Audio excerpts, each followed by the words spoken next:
Well, hello class, and welcome to another week in Web Design 2. I know the last couple of weeks have been a little crazy, at least at the time of this particular recording.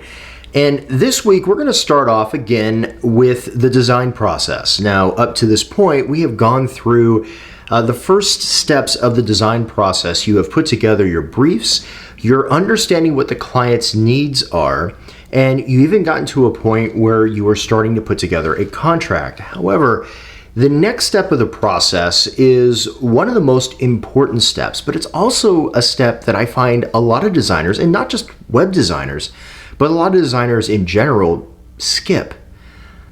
And let me just warn you, you should only skip this if you want a less than satisfactory project in the end. The step I'm talking about is research.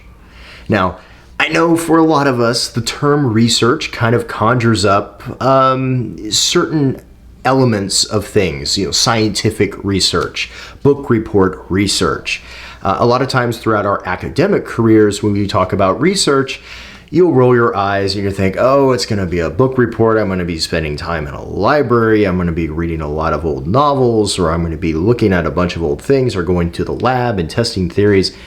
And yes, all of those things are in research. But when we're talking about design, what you have to understand is that as graphic designers, not just web designers, but as graphic designers, we are problem solvers. That's basically our job description. We are problem solvers.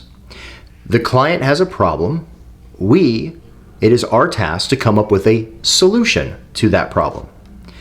And in order for us to get to a solution for the client, if you remember, the websites that we are designing, or if you're doing a logo design for a client that we are designing, while you are being paid by the client, and while that web or that logo design is for the client, in actuality, it is the audience that you need to meet the need of. It is not the client, but the client's customers. Right? The audience of your design, whether it's a graphic design, a web design, a brochure, a menu, a logo, is going to be the individuals who will be using that design, who will be basically face to face with that design, whether it is an ad or a marketing or advertising campaign, or if it is some sort of a physical design that you're doing, or a website that they need to interact with. The audience is key. Now, when you are talking about research for a web design, remember, we're problem solvers. And as web designers, our solution to the client's problem quite often also includes some form of interactivity, because a website is interactive, right? A user goes onto the website and interacts with it in some way. Now, that may be a informational transaction, right? They go onto the website and they're trying to find information about something. It could be anything from the services or the products that particular client offers, or it could be a transactional process where they're looking to purchase something, an e-commerce kind of a solution. But there's an interaction there. In order for us to properly handle a client's needs, we have to understand the audience needs. And that's where we're at right here in research. Now, research, this is a good way to kind of think about research. Research begins by understanding the client's needs. So hopefully by now you've done that, right? You've created a creative brief. You have an idea brief. You've gone through and you've done some technical brief work. You've kind of put all this together into an idea as far as what type of a website your client is requesting. But while research begins there, it ends with us discovering what the audience needs. Okay, so that's the goal of research. And remember, as we're talking about the design process, this is a non-linear process, which means, again, we're not just starting step A and then move to step B and then go to step C and we'll never go backwards.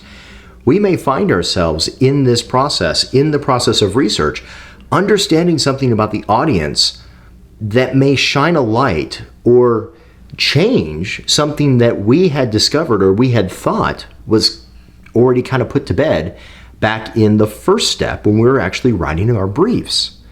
So this is a really important step to really understand what it is that the audience needs, because they're the ones who are going to be using our website. So let's talk a little bit about what this process will eventually entail, and then I'll kind of dive a little bit deeper into what each one of these elements should include and some of the pitfalls you need to be aware of when you're dealing with research. So to begin with, the process of research is one that can take on many different kinds of paths, but in its essence, these are the goals that research will attempt to accomplish. Number one, identify the audience. Okay, now I'll go a little bit more into detail on this in just a minute. Number two, ask questions of the audience or research similar-minded projects in order to understand information about the audience behaviors. Number three, build or create test cases for use of the website and collect inspirational materials. So this could be layouts or other web designs. Number four, identify the audience level of interaction and collect functionality inspiration. Okay, remember, this is an interactive medium.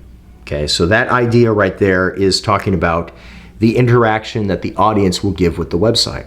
Again, I'll be going more into depth in these in just a minute.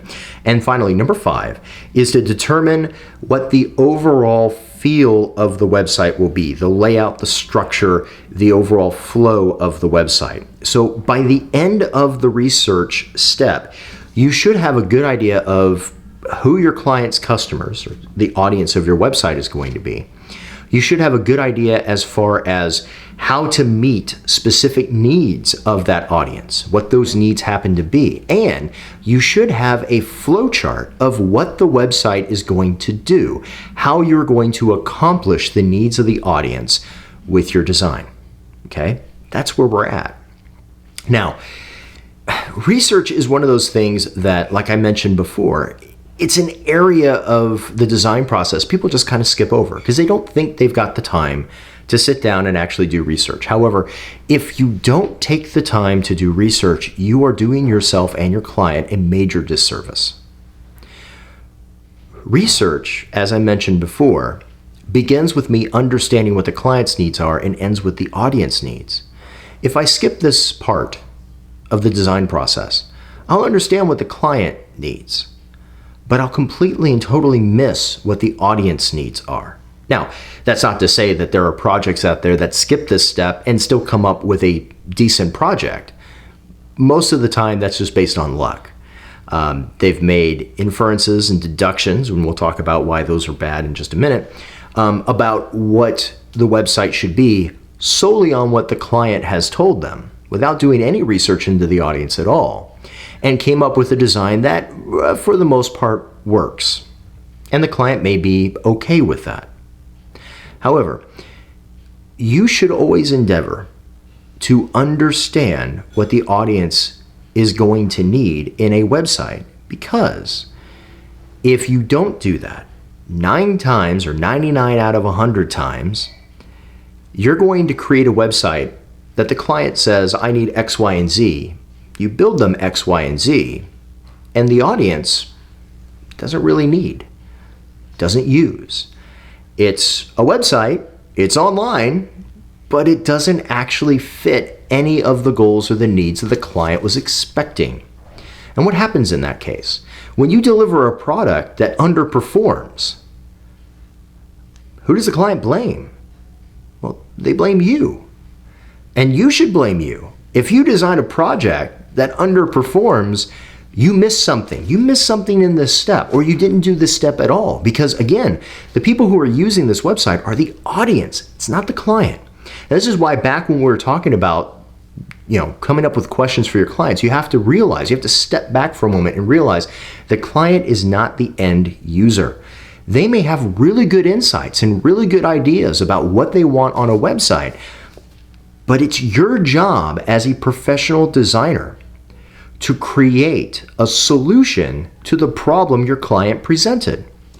This is one of the reasons why when we talked about creating a a contract. I mentioned in the contract, look, when you give me feedback, I want to hear honest feedback, but I want to hear the feedback in terms of problems, not solutions. Remember that? If you don't, go back and watch that video because I said it. I want to hear from a client. If I present a design to them and they don't like it, I don't want to hear, well, it'd be great if you just kind of move this over here and move this up here and change this font and get rid of this white space. That's not their job. That's my job. My job is to craft the solution. I want to hear why it is that they don't like the design, not what they want to be done to fix that. And that is a real problem if you skip this step, because when you actually do proper research and you understand what the audience needs are and you do the time to study, you go back to your client with an actual design. Remember, we haven't actually gotten to the design part of the design process yet. But when you go back to the client with your design and the client comes back and goes, well, I don't like this and I don't like that. And you can go, I understand. And maybe it's slightly different than what you and I had discussed. But let me explain to you why I did this and why I added this here. Because when I went in and I did my study and I did my research on your clients, on your customers, and your competitors, here's what I found. And that's why I did what I did. Do you see how much more powerful that is? Rather than a client coming back to you and go, hey, you know what? I don't like this, and let's move this here and this move here. And why did you do that? And if your response is, well, I just thought it looked good. Talk about a weak defense of your design decisions, right?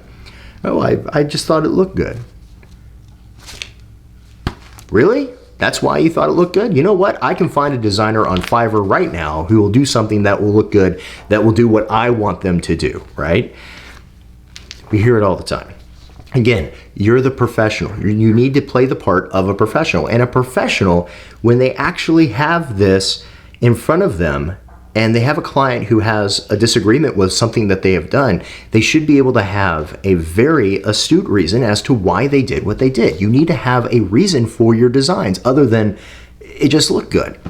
Okay, I talk about this in my publishing class all the time. When you're doing text layout, when you choose a specific margin for a page, it shouldn't just be because, well, I like half-inch margins.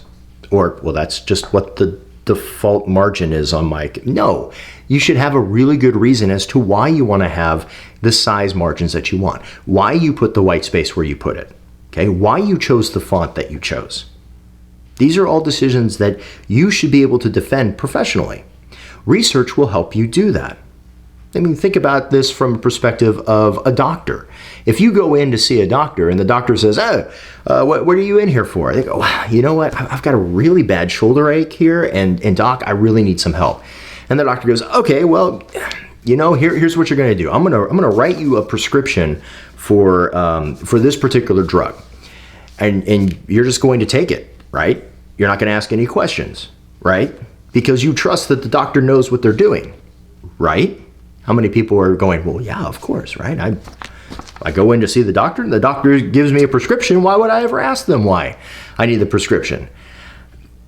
Ask yourself this question.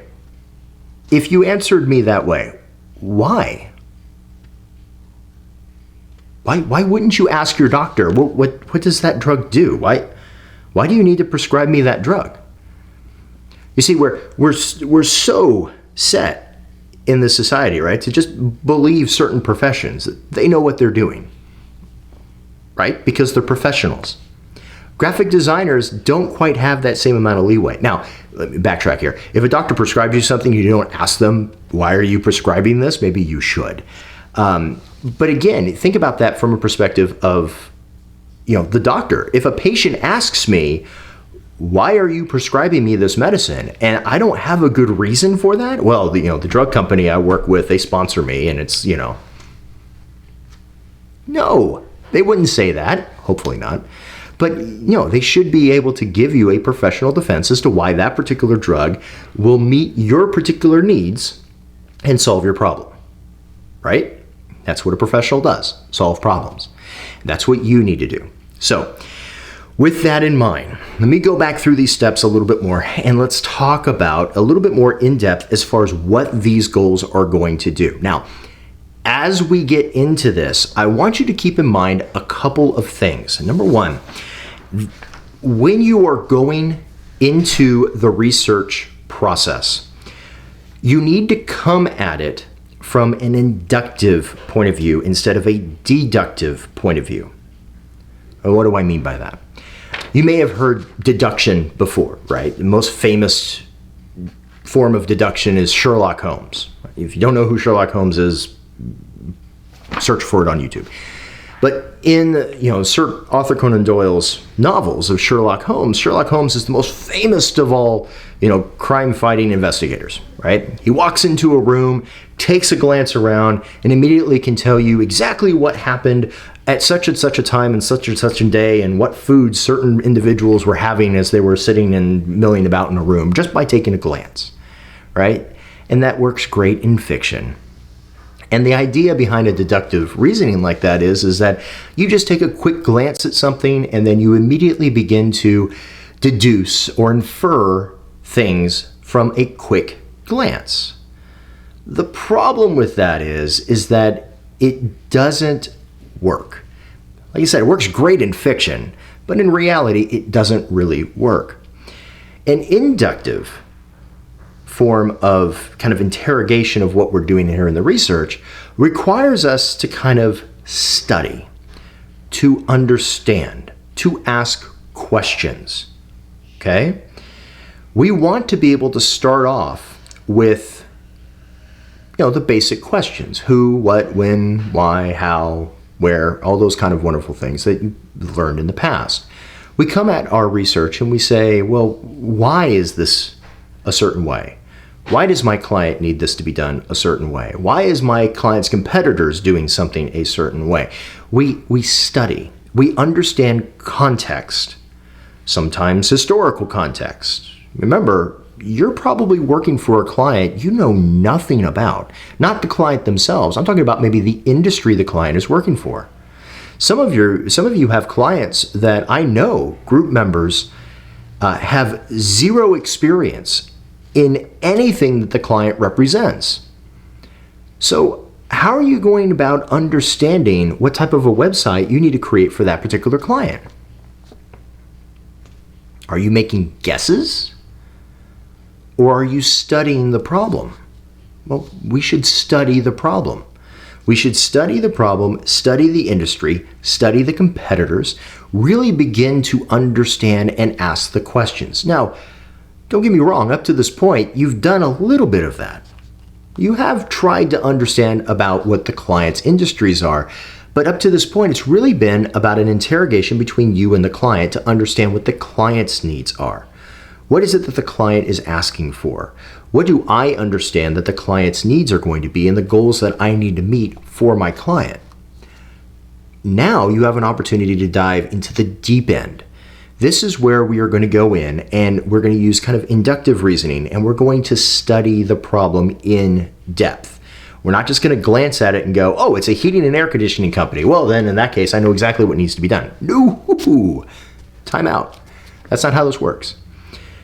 If I'm doing a website for a heating and air conditioning company, I need to know a lot more than just my own experience with heating and air conditioning issues here in North Texas. Wouldn't you agree? I don't understand the industry. I may be a customer of the industry, but I don't fully understand the industry. So now I need to understand that a little bit more. I need to identify who the audience is, and so on and so forth. Now, as you are asking questions, a couple things to keep in mind. These are some of the roadblocks or the pitfalls you may come across as you are doing your research. And this is where your own personal experience can cause problems. Now, you're working in agency groups, so keep this in mind. These pitfalls are going to happen to every member, including you, of your agency.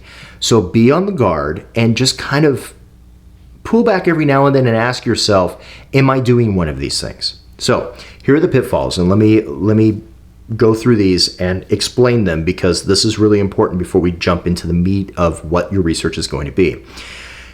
Number one, confirmation bias. Now, confirmation bias, what does that mean? Well, you may be doing research about a particular client. Let's talk heating and air conditioning, okay? And you're looking at that from a perspective where in your mind, you have already made a decision based on past experience. So you're bringing that past experience to bear on this particular problem.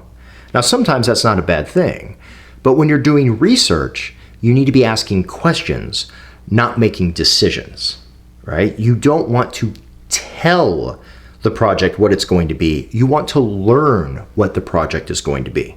See the difference? So you have certain experiences, you have certain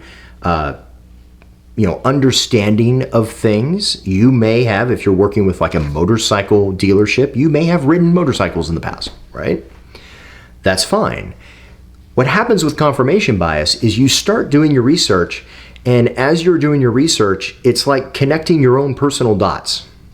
Okay, you do one thing of research, aha, yep, see, that's exactly what I knew it was going to be. And then you start, instead of going where the research needs to go naturally by asking questions, you are forcing yourself along a path that confirms a preconceived notion. And what ends up happening is that it's like a self-fulfilling prophecy. You end up at a solution that really had nothing to do with the problem. You're really solving something that's in your head, something that you had a problem with, not necessarily what your client has or what the actual audience needs. So be very careful about bringing your own experiences, your own biases into the research, especially if you know a little bit about the industry. Do your best to just try to step away from that experience and ask questions first, okay? Don't be Sherlock Holmes where you come in, take a quick glance around and go, I know exactly what we need to do, and there it is. Don't do that. Look around the room, start asking questions first, okay? Second thing to be aware of is belief preservation. Nobody likes to be told they're wrong, right?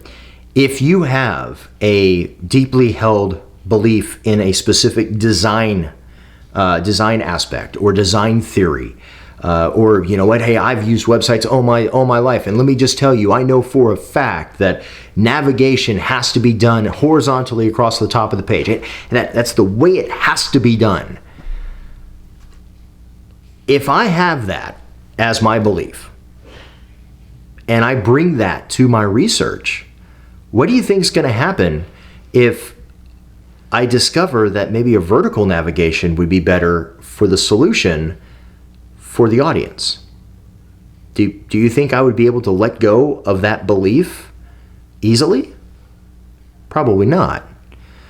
Or do you think I would ignore that research altogether? Probably, right? They kind of go hand in hand with confirmation bias.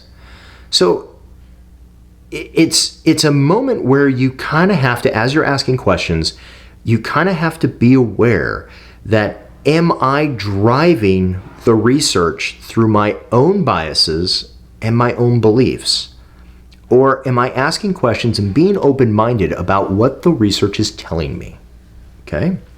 Third thing. The third thing is being a passive designer. This, I find, happens a lot. You get into a project, maybe you're a little over your head, maybe you're a little stressed because you have multiple projects that are going on, or you have an overbearing client. This is the time where a designer just kind of throws up their hands and goes, hey, you know what, Mr. Client, just tell me what it is that you need and I'll just get it done. Right? Just be like, just tell me what you need. Same thing as passive learning, right? Teacher, just tell me what I need to know on the test just so I can pass the test, and that's all I care about. Right? How many times have you done that in a class before? Just give me the vocab. Just give me the Quizlet. I'll be happy just to study that and get an A on the test and then move on. Did you really learn anything? No. Did you really problem solve if you're a designer who's just asking the client to become a monkey with a keyboard? No, you're not. Right? Again, the client can get that on Fiverr if they want. Right? But they're coming to you to create a professional design to solve a problem. And that's exactly how you should present yourself. I am a professional problem solver. I am not some passive designer who will just be given a sheet that says, step 1, step 2, step 3, here's your check, have a nice day. Don't get me wrong, there are designers who love to do that kind of work, but why would you? None of that work is really theirs, if you think about it. Did they really create anything? Or are they just giving the client what they want? Remember, this is a client relationship, right? Not a customer relationship. A customer tells you what they want and you say, yep, absolutely, Big Mac, large fries, Diet Coke. Got it, here you go. But a client relationship is a back and forth, a give and take. A professional explaining to the client what it is that they need, why it is that they need, right? The why is what we're coming up with here in research, and how you're going to go about doing that. That is a far more valuable relationship than a customer-based relationship in a creative model. Okay? So those are the things you need to be aware of. Bringing your own biases to the project, right? That's a huge, huge problem. Bringing your own beliefs, your prior beliefs into that project. That's a big problem as well. And finally, as we were talking about here, being passive in your design. Just tell me what you need and I'll just get it done. Okay? Don't be passive. Be very active in what you're doing.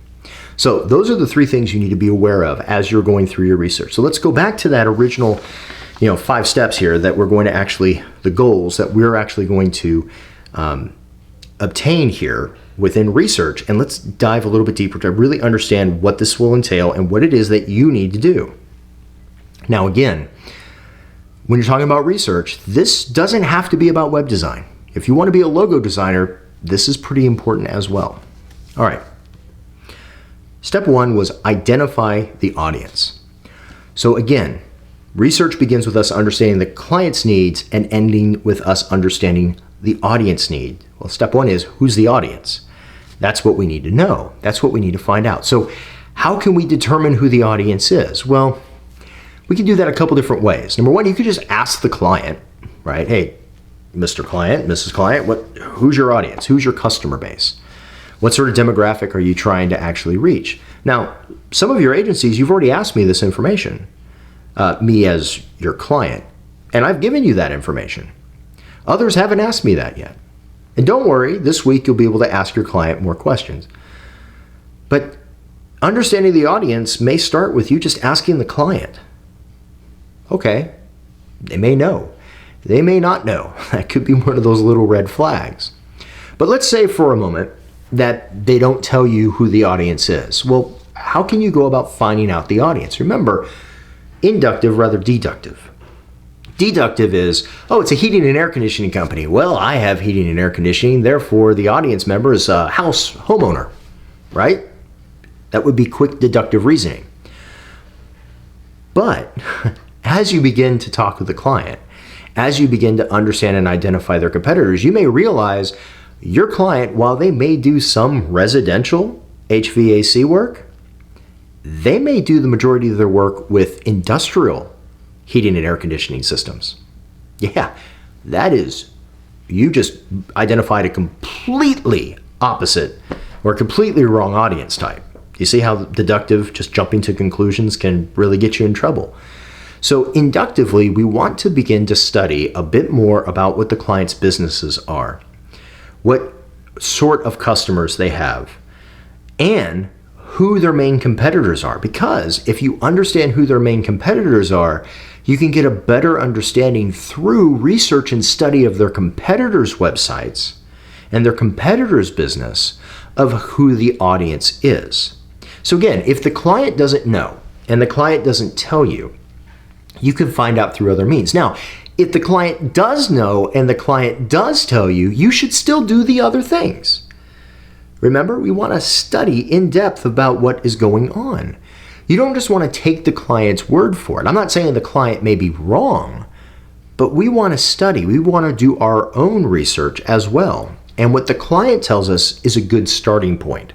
Oh, so you're targeting 24 through 48-year-old housewives. Wow, okay, that's a pretty specific demographic, client.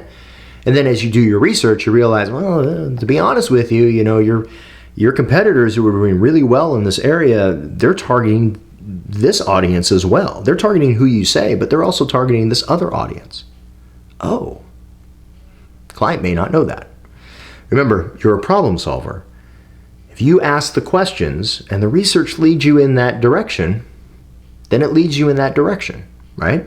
If it leads you in the direction that confirms what the client told you, well, you just confirmed it. Even better, okay? So, first step in identifying the audience, ask the client. Go through and research their competitors. Determine through their competitor websites what type of audience member that they're targeting, right? And you can find that out based on the terminology they're using on the site, the types of colors they're using on their site, the type of, I said terminology, the copy that they actually have on the site. Maybe they have information on their site that's targeting specific industries. So for instance, if you have a baker, I know one agency has a baker, so sorry about that. But if you have a baker and let's say their competitors all have information on that on their website for store buyers to contact them for supply.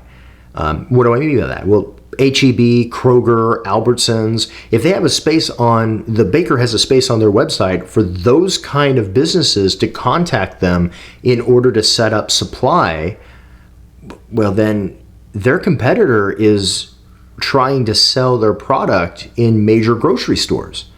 Is your client doing that? If not, why not? Maybe you should ask them that.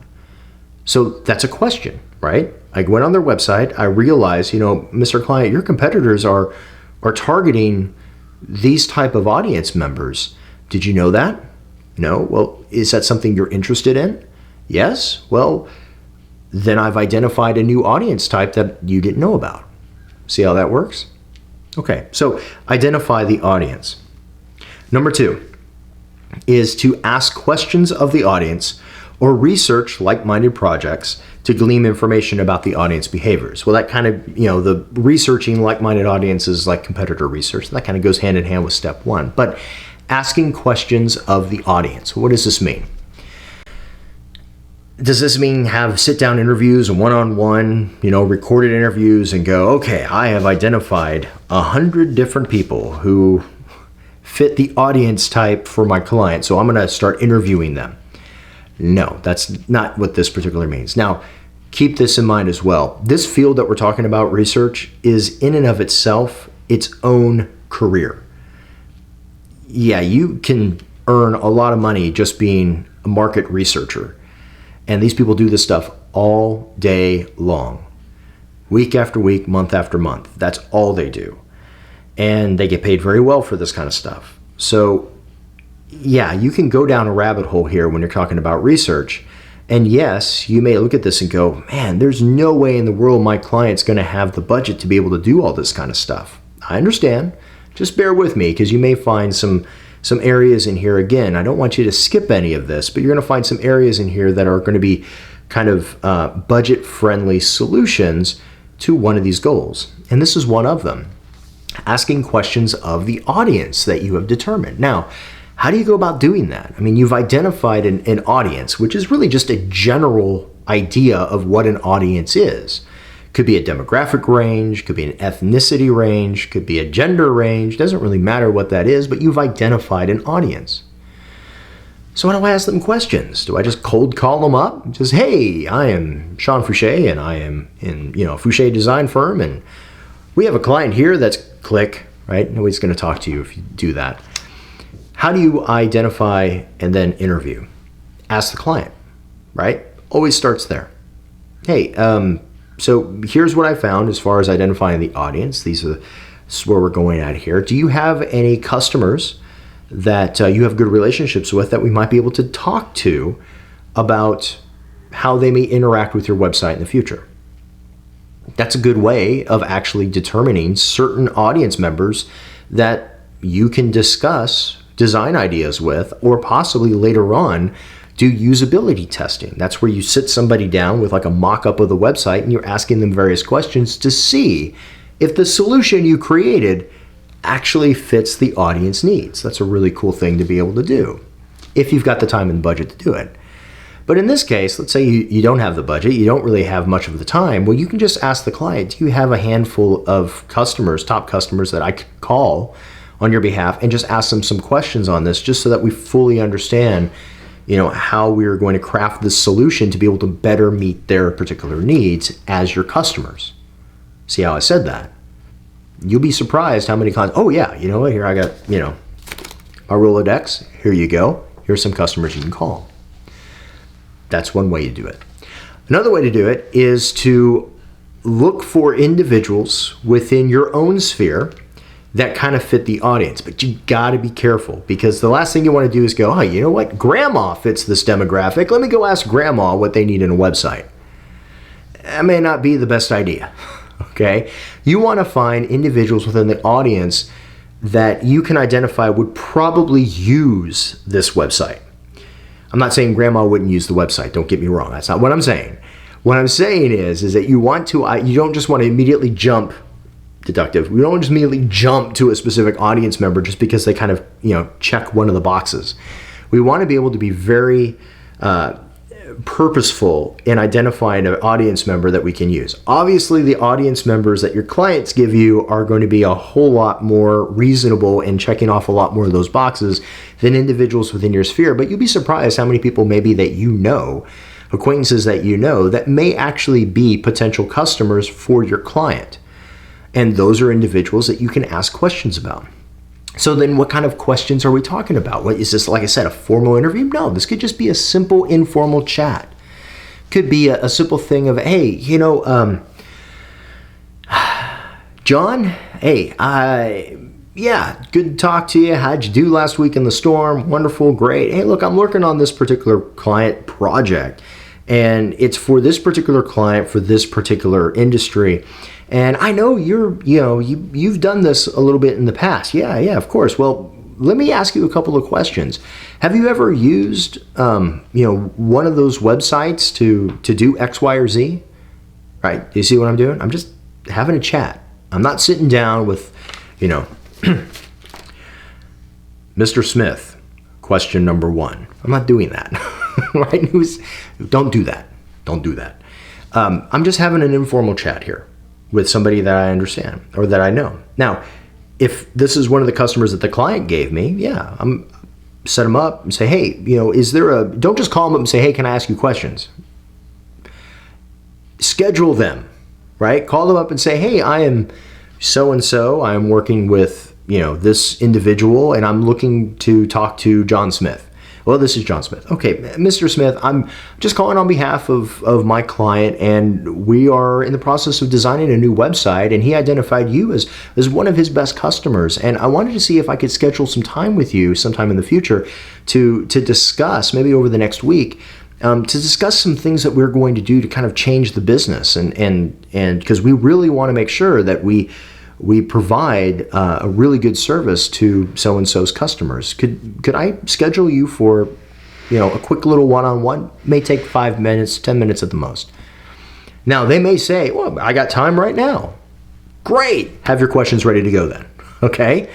They may go, now's not a good time. How about you call me back at, on Tuesday at 9 o'clock? Okay, not a problem. Tuesday at 9 o'clock. Sounds good. I will give you a call on this number Tuesday at 9 o'clock. Okay?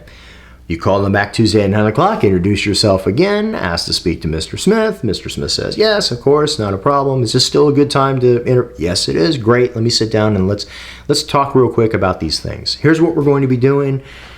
Have you ever, how did you use the client's website in the past? Have you ever used the competitors' websites in the past? And if you did, how did you use them? Did you use them to purchase things? Did you just use it to find information? Oh, you just used it to look for an address and get it in Google Map. Okay, well, that's interesting to know. So that's all you're doing. You're just asking about the audience's behaviors in the sphere of the design that you're trying to do for the client. Okay, see how that works. Now, I know this step right here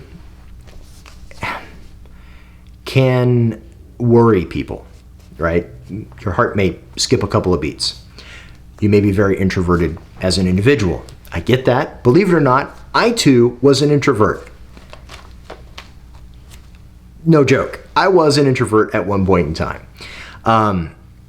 And that may seem a little weird, right? Because, a lot of times people look at me and they go, there's no way in the world that guy was an introvert. Yeah, I was. And I understand that calling people that you don't know can be scary. Really can be. It's not exactly something that a lot of people know. And I do know that this younger generation doesn't like to call people at all, right? Or at least that might be the stereotype of it. So maybe I shouldn't peddle in stereotypes. But it is. It's one of those things that I hear all the time from, the younger group. They would rather text or email rather than, mainly text, or email rather than pick up the phone and talk to somebody, person to person. And I understand that. And I really do. I do understand that. But as a professional, there are going to be things in your career that you're going to have to work on professionally. This is one of those things you're going to have to work on. Interpersonal skills and being able to talk to essentially strangers about what it is that you're doing in order to gather information, whether that is a client for the first time or a customer of theirs, an audience member. You're going to have to learn how to do this. Now, I'm not saying you have to do it well. It would be nice, but you're going to have to learn how to do this.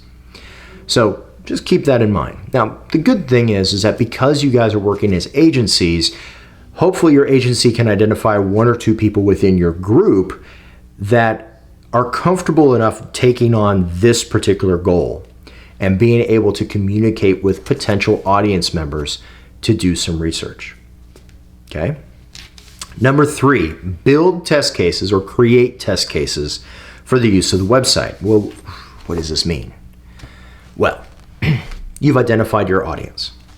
You've asked the audience members questions to understand a little bit about how they utilize and what their behaviors are when it comes to websites, either your client's website or competitors' websites. That's great. Now we're going to take that information and we're going to create test cases. So that may be, you know what? We have found with the 3 or 4 audience members that we've talked to, they all go to the competitors' websites to purchase product. Interesting. All of them do that. And they're very comfortable in doing that.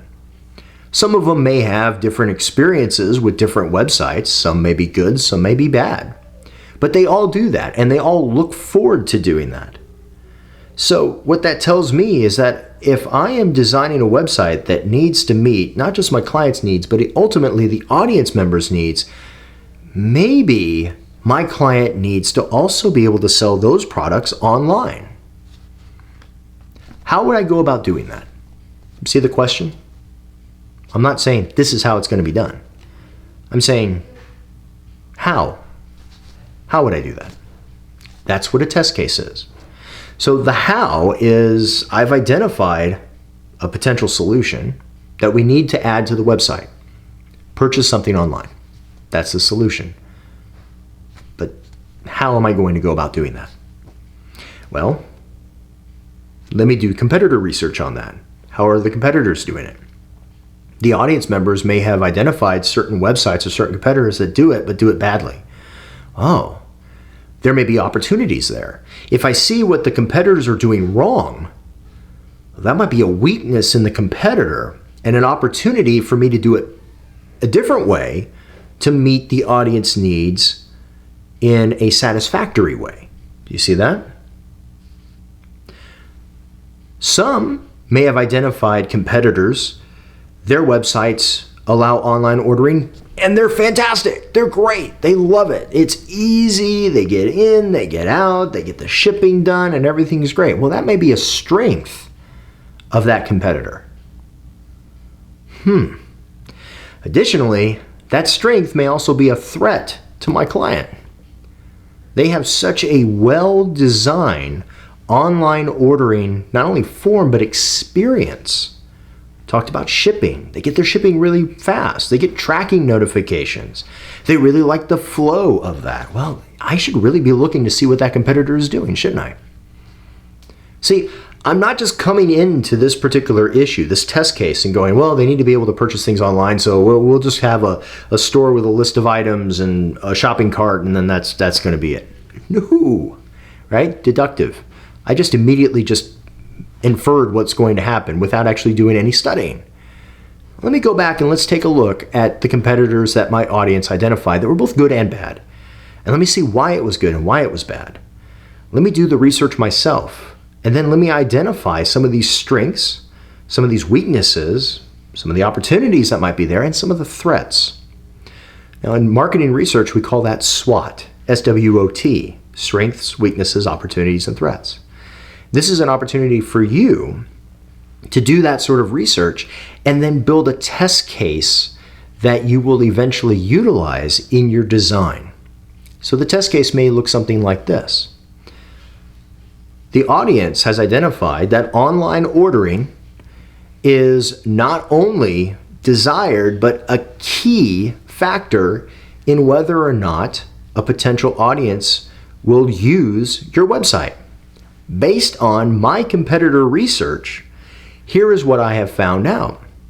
Competitor A has one of the best online ordering experiences based on the audience interviews that we conducted. Here is the reason why we believe this competitor is doing so well with online ordering. Research, paragraph, whatever the case may be. Could be a couple of lines, could be bullet points, whatever the case may be. Additionally, the audience has identified this competitor as having the worst online ordering experience, and here's exactly why we agree with the audience member who told us that. Research. What we are going to do, test case. Here is how we are going to implement online ordering. Step 1. This is what this is going to look like, or this is how this is going to be laid out, or this is how the content is going to be structured. Step 2, this is what's going to happen. Step 3, this is what's going to happen. Step 4, this is what's going to happen. So my test case is if I create a website and I ask an audience member to do online ordering, how do I want that process to look? What are the steps in that process for my clients' websites? And how am I going to go about solving that problem? So the test case is, client comes in, or a customer wants to come in and purchase product. Step 1, step 2, step 3, done. And the reason why step 1 is step 1 and step 2 is step 2 and step 3 works the way that step 3 works is because of all the research that I did after talking with the audience members. Do you see how this is a far more substantial case that you can make on a professional basis to your client than, well, we just found out that, people like to order products online, so we're just going to set up a WordPress website with WooCommerce and that'll be it. That's all you need. Well, why? Well, that's the easiest thing to do. Okay, the easiest thing. That's your reasoning. It's the easiest thing. No, we're going to set up online ordering. And this is the reason, this is how we're going to do the online ordering. These are the steps in the online ordering. This is the experience your customer will get in the online ordering. And here's why. Based on audience interview with competitor A and audience interview with competitor B, here's the strengths, the weaknesses, the opportunities, and the threats that we have uncovered in our own research. And we have applied that information into your online ordering steps in order to make sure that your website meets the audience needs. Do you see that?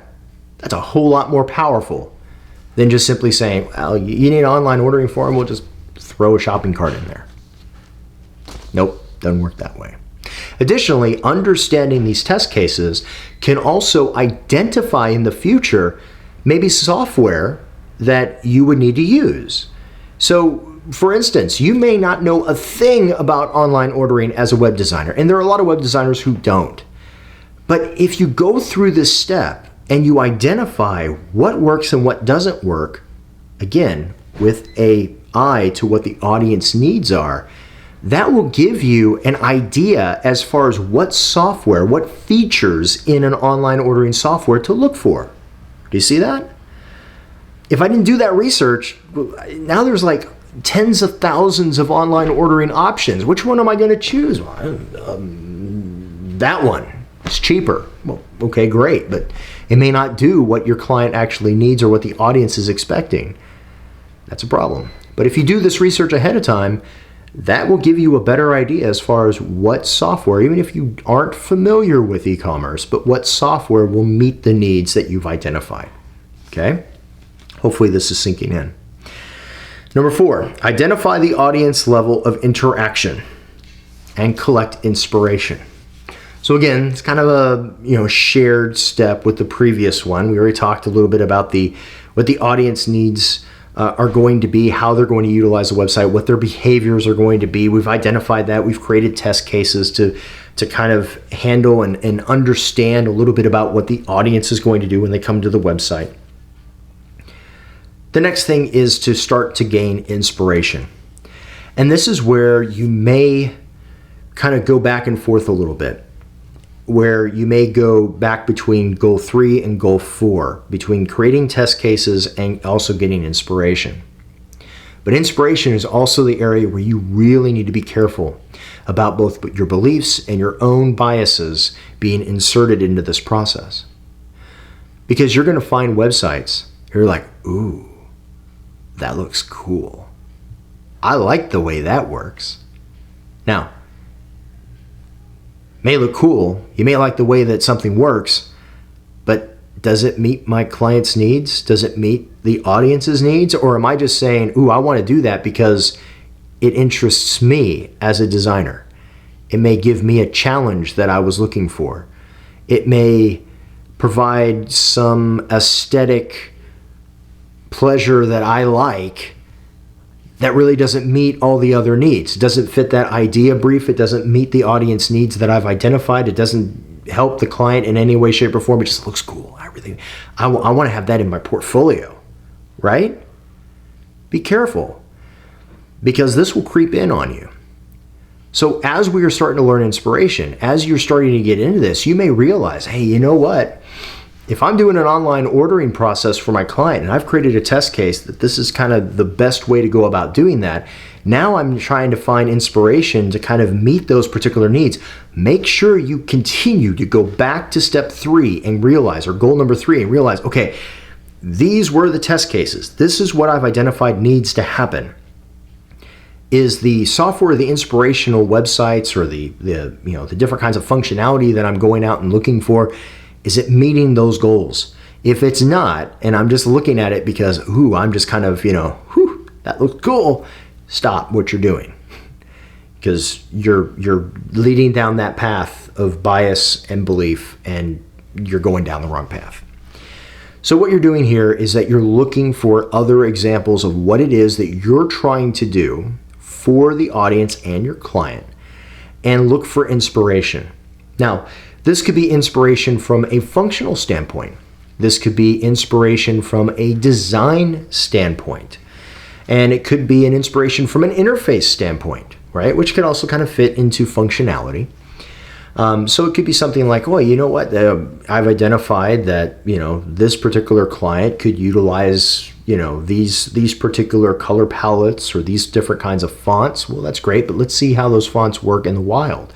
Let me go out and look at different websites that utilize those fonts, or websites that use those particular colors. And by the way, there are plenty of online website gallery sites that you can filter and search different site designs based on the color, the primary color of the site, or the font that they use. So there's certainly tools out there to help you locate websites and inspiration that use these particular design ideas. And you can get a good understanding as far as how that color palette or that font or this competitor's website or that functionality of this shopping cart or that shopping cart, or how something as simple as client needs to have a contact form because the audience really hates the fact that there is never a phone number for anybody to call a live person, right? Ever had that? I hate it when that happens. And you want to try to, what's the best way to display a phone number to meet that particular audience need? Well, maybe there's some websites out there that have contact information, right? Let's see how they do it. You're gathering inspiration. Now, these can be in forms of small little screenshots, A lot of the research that you're doing on a weekly basis, you're doing screenshots. You could take screenshots of certain parts of an interface, or you can take video screenshots if you have the software, or if you're on a Mac, you have QuickTime, you have the ability to video screenshot your screen of how a functionality works. Maybe it's a carousel, one of those, images that you click the next button and it swipes through and a new image comes on. You're like, oh, that would meet this particular need. Not because I think it looks cool, but because it fits a particular need. So these are areas that you're either taking web URLs, right, and putting them in a file of some side or some sort, or you're taking screenshots of certain aspects of the interface and you're putting that into a file. You're creating essentially what graphic designers call a mood board. But in this case, that mood board is really just a digital, or another way of calling it is a morgue file, a digital file of all these little snippets, all these little pieces of inspiration that can really kind of help drive your design ideas when you get to that in the next step, when it comes to your client and your audience needs. Okay? And of course, the last step, number 5, is determine the feel of the site. So again, this leads right into that. So we're trying to determine, okay, well, I've taken all these little pieces of inspiration. Now, how do I put this together in a cohesive way that fits my clients and, more importantly, my audience's need in a website? And that is a very rough sketch of what the website is going to be. When we're talking about the overall sketch of the website, I'm not talking colors, right? I'm not even talking layout at this point. I'm talking structure. How is the website going to be structured? I'm going to have a homepage. Great. What's going to go on the homepage? Why is that going to be on the homepage? What sort of content is going to be on the homepage? What sort of functionality should be on the homepage? What is the goal? See all these questions I'm asking? What is the goal of the homepage for the audience? What is the goal of the homepage for the client? What other pages are going to be on the site? Oh, there's going to be a store page. Okay, well, what's the purpose of the store page? Well, it's to display products. Okay, but what products? How are they going to be displayed? Why would they be displayed that way as opposed to another way? All right, I'm asking questions. I'm asking questions and I'm formulating a plan based on those questions, based on the research. And if you come across a section or a page on the site that you know needs to be there, but you don't really have answers for, well, yeah, but what's going to be on it? Or how is it going to work? Or how is that going to satisfy a need? Then you haven't asked enough information, or you haven't uncovered enough information, or done enough studying yet to answer that question. Okay? So research is an area that allows us to dive deeper and find proper meaning for what the project is going to be. We want the project to tell us what it needs to be. Based on the research that we are doing, taking from what we've learned from the client, understanding the audience, asking the audience, identifying their needs, coming up with test cases on how we're going to solve particular issues or problems that the audience has brought up, to be able to create a cohesive structure of a website that not only meets my client's needs, but my audience needs as well. That's research. Now, that's a lot, right? I'm already at almost an hour in this lecture. Take a deep breath. I realize everything that I've just gone over sounds like a lot, because it is. And I realize that it is a topic that you may be thinking, I have no idea where to begin. Do I even have time to do this? How would I even go about doing something like this? How do I even apply that to something like logo design? Are you insane? How does this even work? Who has time or funding to be able to do this kind of stuff? Well, believe it or not, it's done all the time, every day, in every industry when it comes to graphic design. It is. And just because these are the goals, the overarching goals of research, you do have to use your own professional experience and understanding of what the client's needs are and what the overall project is going to be in order to guide the client and guide this step. What do I mean by that? If I have a client who comes to me and they say, hey, I've only got a budget of $3,000 and I need a website by yesterday. Do I have time to do research? Probably not, right? I may research how to get some plutonium and a DeLorean, and then I can finish the website by yesterday, right? That was a Back to the Future reference for those of you who don't know what that is. Anyway, so in this particular case, if I have a client who has an unrealistic budget and an unrealistic deadline, remember, those are some of the red flags that we talked about. If you know that going into that, because now you know, this is part of the step of the design process, excuse me, that you shouldn't skip. So when a client comes to you and go, I only have $3,000 and less than 24 hours to get this done. Well, how can you possibly take that deadline and that budget and produce a satisfactory solution to a client's problem? The answer is you can't. Not possible. Just not possible. Now, does that mean that people never ever take jobs like that? No. People take those giant jobs all the time. But again, as a client relationship, it is incumbent upon you as a professional to guide the client to understand that this is the design process. I am a problem solver. I can't get this done in 24 hours. And they go, oh, I was just joking. I can't do it. Okay, fine.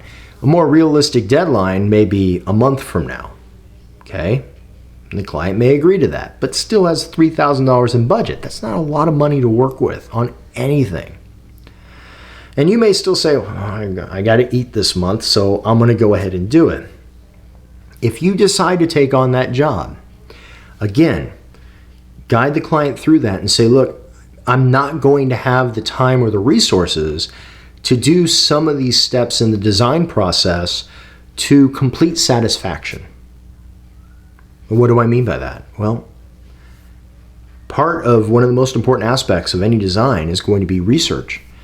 Well, I may not have time to gather and study and really kind of go in depth of what the audience needs are in order to provide a website that is successful based on any metrics that you may have, Mr. Client, in your head.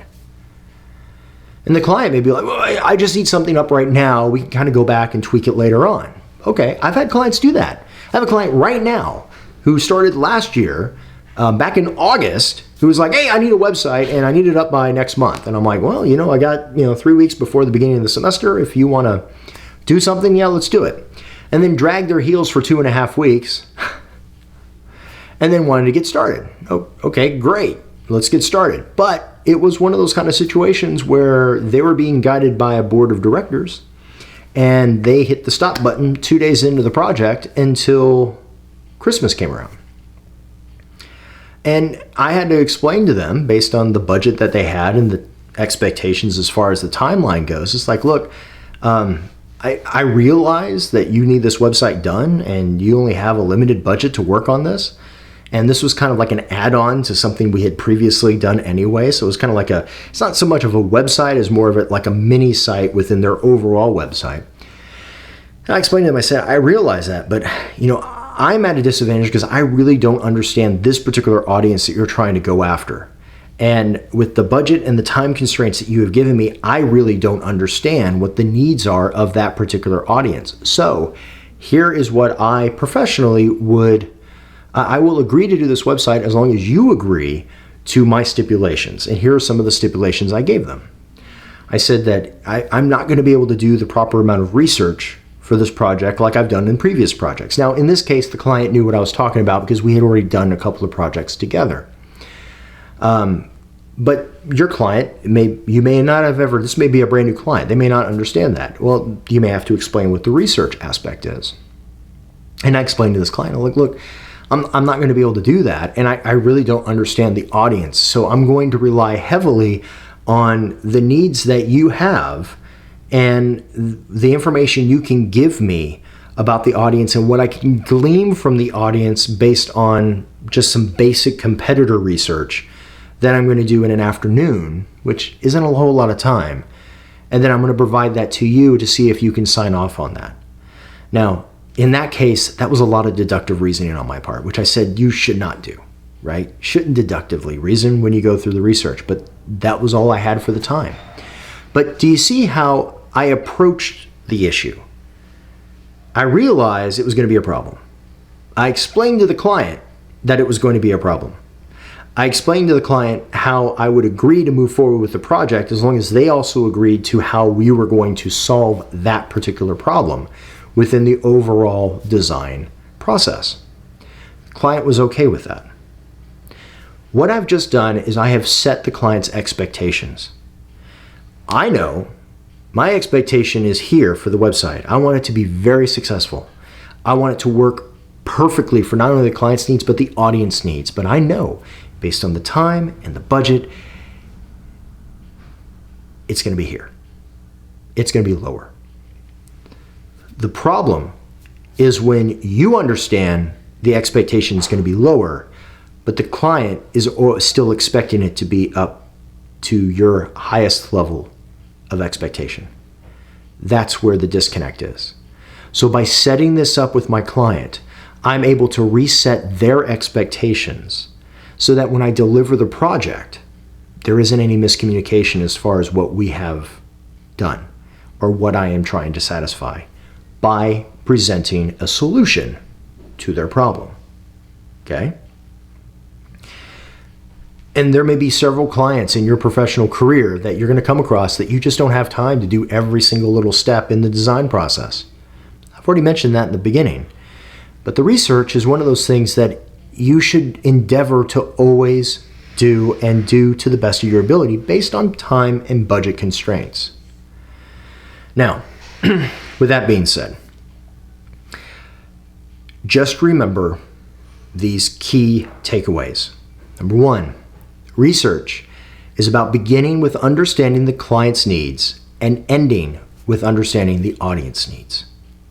Number two, be careful. Guard yourself against bringing your own biases, bringing your own beliefs to a project. Be very careful about that. Because what will end up happening is that you will go down certain paths that will lead not to an audience needs fulfilled, but your own needs. That's a problem. And number three, if at all possible, try to accomplish each one of the goals that I've outlined in the research step. If you can't, then you need to ensure that while your expectations are lower, your client's expectations are also lowered. That you, in a professional way, explain yourself as to why this research was not done to the level that you believe needs to be done. And to wrap up, in conclusion, this step, if done correctly, will allow you as a professional to professionally not just critique, but defend the design decisions that you will make in this project moving forward. It will help you identify additional problems, right? Issues or audience members that the client may not have been aware of, as well as give you an opportunity to understand aspects of the design that maybe you don't have a whole lot of experience with, but will give you the information you need to make an educated decision moving forward if you need to utilize some of those pieces of software, things like e-commerce. So research is unbelievably important. Please do not skip it. In fact, you're not going to be able to skip it because that's your project for this week. Yes, your agency will be given a project middle of this week for research. It'll be due next week. Here's how this is going. It might be by next week, by the end of next week. You guys are going to have a week and a half to do your research. Now, most of the agencies have 4 or 5 people in them, so you will have plenty of individuals to kind of spread this out on. Obviously, if I'm doing this individually, it's just myself as a designer, I may take a couple of weeks to actually do all of my research.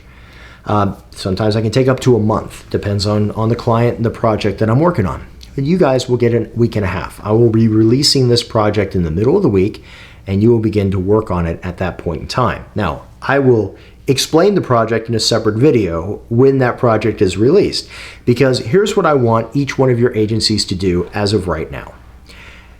Based on what I've just told you, I want you to go back. Remember, nonlinear process, okay? Go back a step. Take a look at the questions. Most of you have submitted 2 rounds of questions to me. Take a look at the questions that you've asked me. Begin asking questions of yourself. If I'm about to start the research phase, and it begins with me understanding the client's needs and ending with the audience needs, can I begin that yet? In other words, do I even really understand the client's needs at this point? If not, what questions do I need to ask the client in order to fully understand their needs before we start that project? So here's what you have. Today's Monday. Yes, today's Monday. You have until end of day Tuesday, that would be tomorrow, for your agency to fire off another round of questions, no more than 10. Another round of questions to your client. Now, some of your agencies, you have asked really good in-depth questions, and you may not need another round of questions before you start research. That's fine. But some of you have not yet asked some questions that will better help you understand the client's needs. Now, I'm not talking about questions related to research. Don't ask your client, hey, explain what your audience type is and who are your competitors. Don't explain that. Don't ask that, excuse me. I want you to ask questions of your client so that you can fill in the gaps so you better understand the client's needs. That's what I want you to do.